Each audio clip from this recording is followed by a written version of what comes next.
Someone can hide the truth, but if you look for it, you'll find it. The only way you will not find the truth is if you do not look for the truth. We can give examples everywhere. Some years ago, when at Spelman College, around the time when Martin Luther King's birthday had just become a holiday, I had the opportunity to speak at Spelman College. You know, those sisters were fired up. You know, Martin Luther King's birthday had just come. I mean, and they were out there. When I walked in, it was wall-to-wall Africans, and they were excited. I asked them a question. How many of you love Martin Luther King? Put your hands up. I mean, some put both hands up. And I asked them a simple question.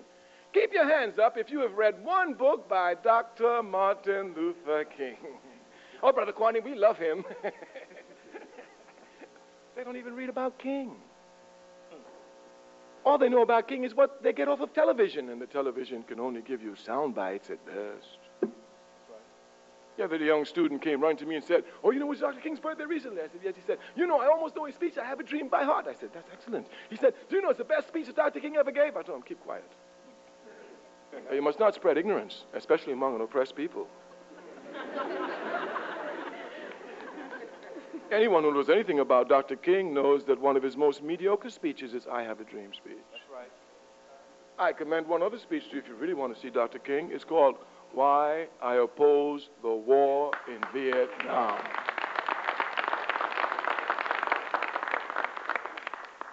It is here that you will come to see truly something about Dr. King. I want to give you examples so you can see what your responsibility is. You must not think that the enemy will ever come, or anybody will ever come and give you instructions on your struggle. It is only you yourself who must find the thread of your struggle. It is your responsibility to understand the resistance of your struggle and to make your contribution to your struggle. When they get through with Dr. King's interpretation, since we don't read him or study him or analyze him, they make you believe that the greatest contribution Dr. King made to his people was nonviolence. And they call him a creative genius. Can you imagine that?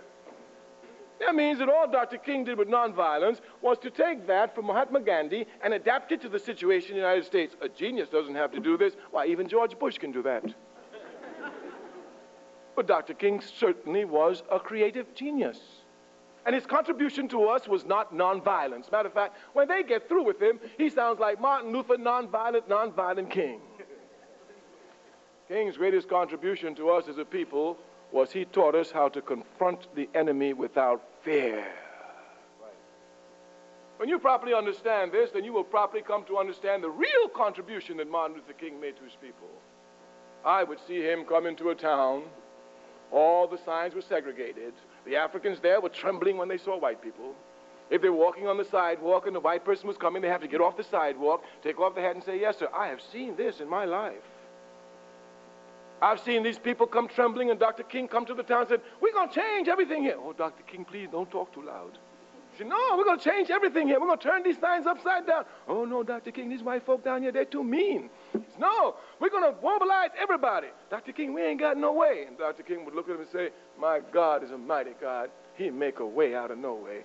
And this same Dr. King would take these same people who were afraid of white people just 2 weeks later, and you will see 8-year-old girls, 82-year-old women getting up, facing dogs, facing fire hoses, facing cattle prods, facing batons, facing horses, getting knocked down and getting up and going again with nothing in their hands except the righteous belief of the righteousness of their cause and nonviolence as their tactic. Dr. King would take the same man who was scared of white folks and have the same man face them with all the weapons in their hands, and this man had nothing but the conviction of the correctness of his cause. Dr. King is a great man. You must know precisely his greatness. I tell all the people in the world, I lay all the rebellions in this country at the feet of Dr. Martin Luther King. Of course. When Dr. King taught me how to face white people without guns, and they had all the guns, it didn't take nothing for me to pick up a gun and face them.